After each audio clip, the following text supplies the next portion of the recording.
Hey everybody, this is Cecil Alexander with Jazz Lesson Videos, and today we're going to be talking about playing convincingly in the different eras of jazz, stylistically speaking. All the phrases that we're going to be taking a look at today come from my latest resource with Jazz Lesson Videos, The Evolution of Jazz Phrases. The resource includes 112 different phrases covering early jazz or trad jazz, swing era jazz, bebop, post-bop, modal jazz, and contemporary jazz. All of the phrases are notated in all 12 keys and include recordings and backing tracks to accompany. So if you want to check out this resource, you can find the link in the description below, and feel free to use the coupon code EVOLUTION5 for an additional $5 off. So the first style that we're going to take a look at is early jazz. So early jazz or trad jazz soloing is primarily going to consist of pretty diatonic colors melodically.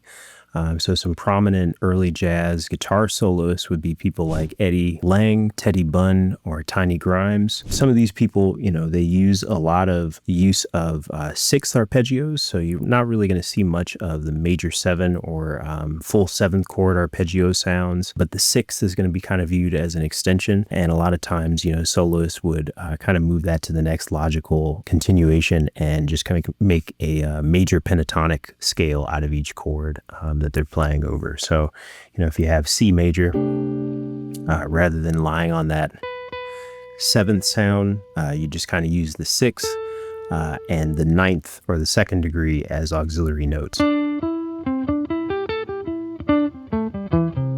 Right?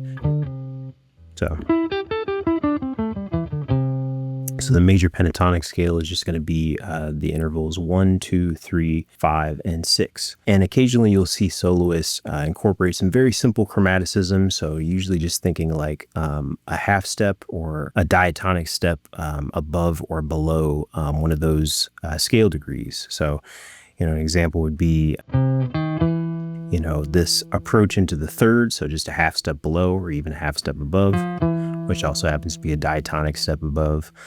Maybe even sometimes using the major seventh as an auxiliary note to the root or to the sixth, right?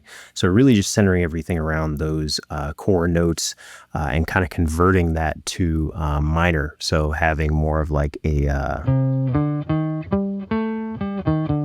this sort of sound for like a minor 6 sound rather than a minor 7. So that would be 1, 2, flat 3, 5, and 6. And again, using the same stuff with auxiliary notes, approach notes, but again, very simple in the approach note movement, not really getting into full bebop enclosures or rhythmic decorations yet. So the first phrase that we're going to take a look at is in this early jazz or trad jazz style, and it's going to be over a 1-4, 1-5 progression. And it's going to make use of some of these concepts that we're talking about. So major pentatonic scales on the different chords, really simple approach notes, and occasionally some leaps in there melodically when it seems like it fits.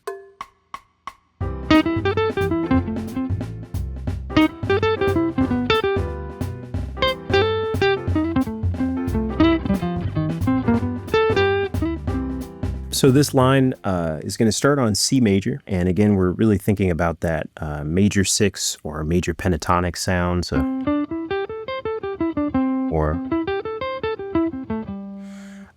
we're going to start off with a chromatic approach into the third,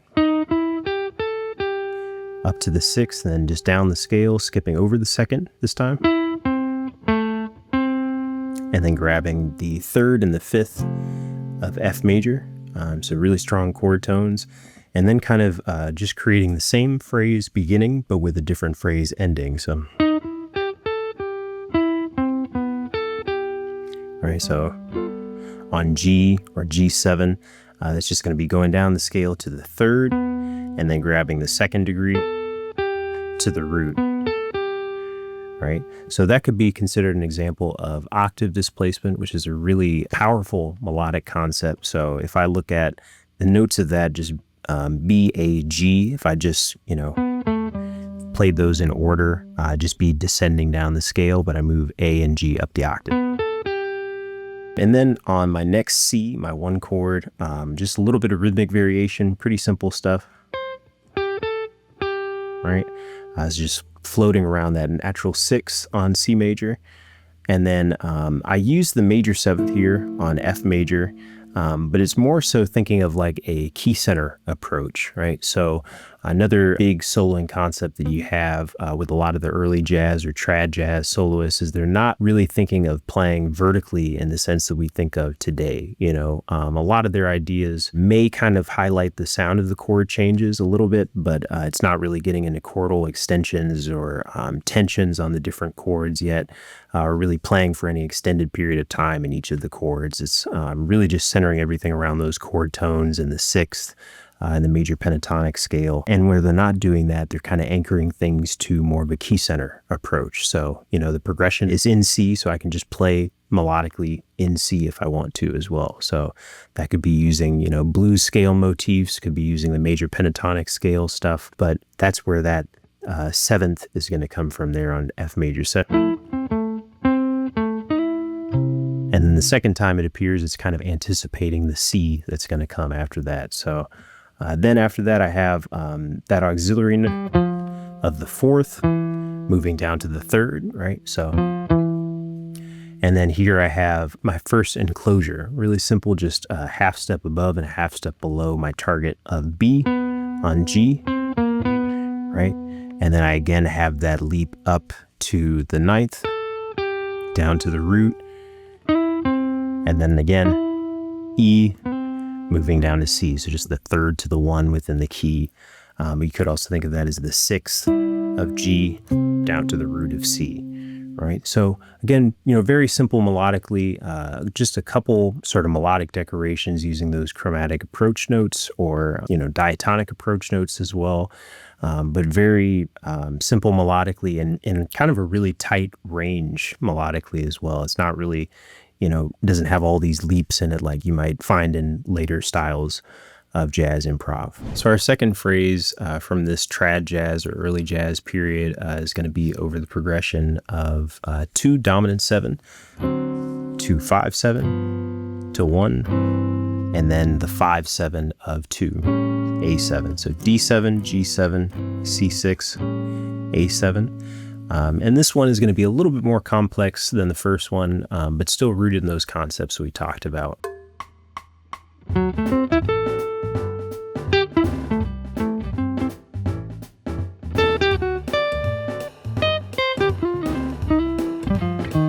So here we have a little bit more of the key center approach happening. And in particular, you'll see key center approach being really carefully mixed with the more vertical approach. So here on D7, we have the third of D7 being highlighted. And then you'll see the notes of like an F sharp minor 7 flat 5 arpeggio.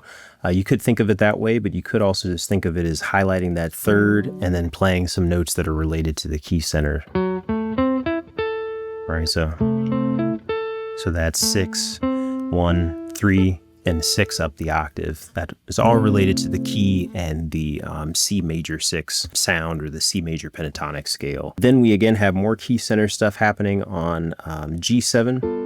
So that A sustains over the measure, becomes the ninth of G7. And then we anticipate C6 just with this nice, descending major idea. So major pentatonics sort of sound, C6 sound, and then more information that's just giving us that C6 idea. So going back and forth between the fifth and the sixth, and then up to the root. So just hearing that first phrase.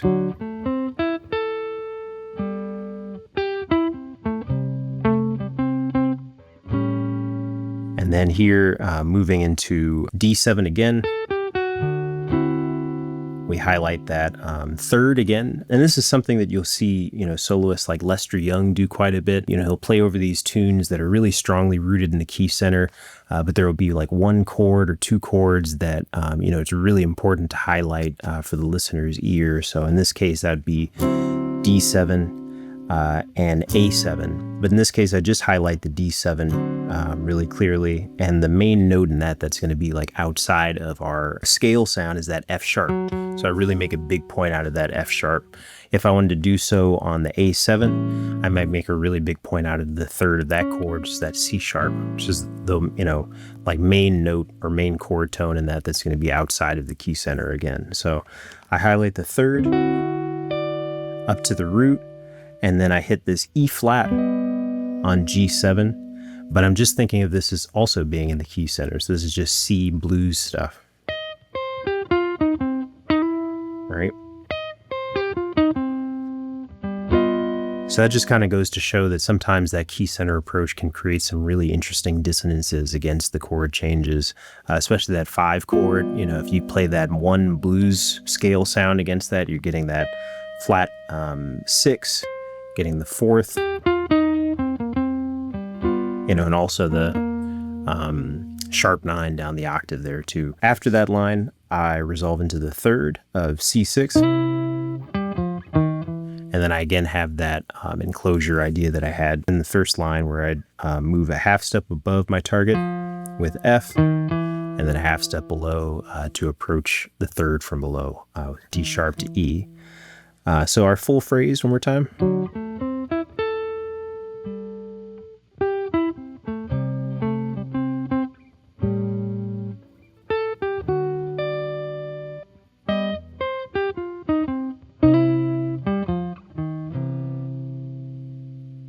So hopefully those concepts of the 6th arpeggios, pentatonic scales, and chromatic approach tones and chromatic enclosures help you solo a little bit more confidently and convincingly in the style of early jazz or trad jazz. Let's move on to our next section. So the next style that we're going to take a look at is swing era jazz soloing. So this style is going to be still, pretty similar to the style of early jazz, except we're getting into a little bit more rhythmic variation here. Things are getting complex with the use of, 8th note triplets, 16th note triplets.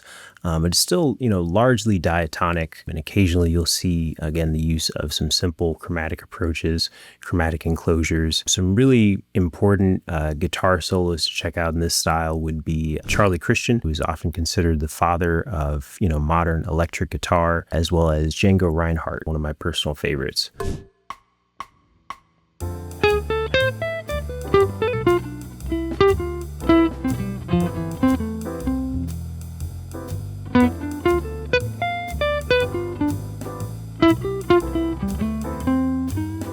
The first line that we're going to take a look at is going to be over a 2-5-1 in C. So we have D minor 7, G7 into C major 6. So this one is going to start off with a chromatic approach to the 5th of D minor 7. Right? And then I highlight like the 9th of D minor 7. So we're getting into some, a little bit more extended chord sounds or tensions. So the 9th, 13th of different chords, and occasionally some altered tensions too on 5 chords and things like that. But we're also still kind of playing around with this balance between horizontal soloing and vertical soloing. So we have, again, this arpeggio idea. So I anticipate the G7 sound a little bit. A lot of times with soloists from this era, you'll see them kind of 5ing the 2 sound. So, over a minor 7 chord, they might be playing a dominant sound a 4th above. So on D minor 7, already thinking of G7. Right, so that's where that B natural comes from. And then here I have, this is kind of a Charlie Christian idea. This is using the B minor 7 flat 5 arpeggio on G7. So again, some more extended chord sounds here. Just thinking of using, arpeggios stacked on different chord tones of the different chords. So G7, B minor 7 flat 5, which gives you the 9th. So we do just a little decoration between the 9th and the 3rd of that chord. And then after that, we have a diatonic approach into F, and then resolving into the 3rd of C6. So this is just going down like this, really strong major sound from the 3rd, root, 5th, 4th as a diatonic passing tone to the 3rd, and then just up to the root, into the 6th, back to the root. Right, so you'll see the 6th used a lot like that. which is kind of like a melodic auxiliary note to the root like that, and sometimes to the fifth like that. Then our second section of the phrase is going to start on B, and this is just part of this D minor 7 line. So we have, right, so this is really taking advantage of that B minor 7 flat 5 sound, again, all over D minor 7. So I'm already kind of thinking of this as being related to the 5/7. Right, and then we move down that arpeggio sound. Right, starting on the 5th of G7, 3rd, flat 7, and then into the 5th down the octave.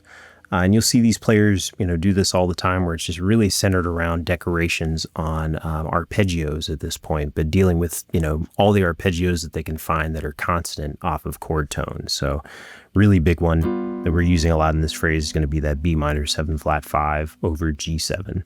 So, and then we again have a diatonic approach.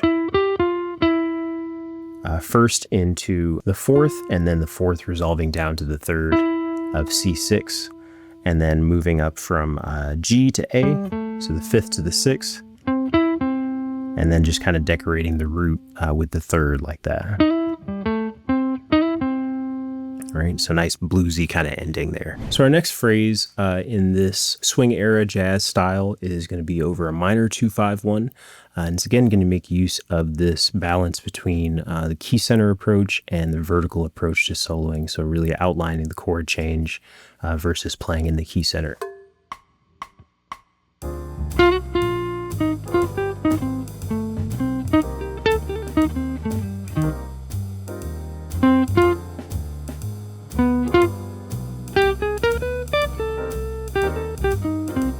We're going to start on D minor 7 flat 5, and we have just this, auxiliary chromatic note with G flat, and it's kind of just thinking of that as being related to like the C blues sound. Then after that, we grab the flat 3rd of the key,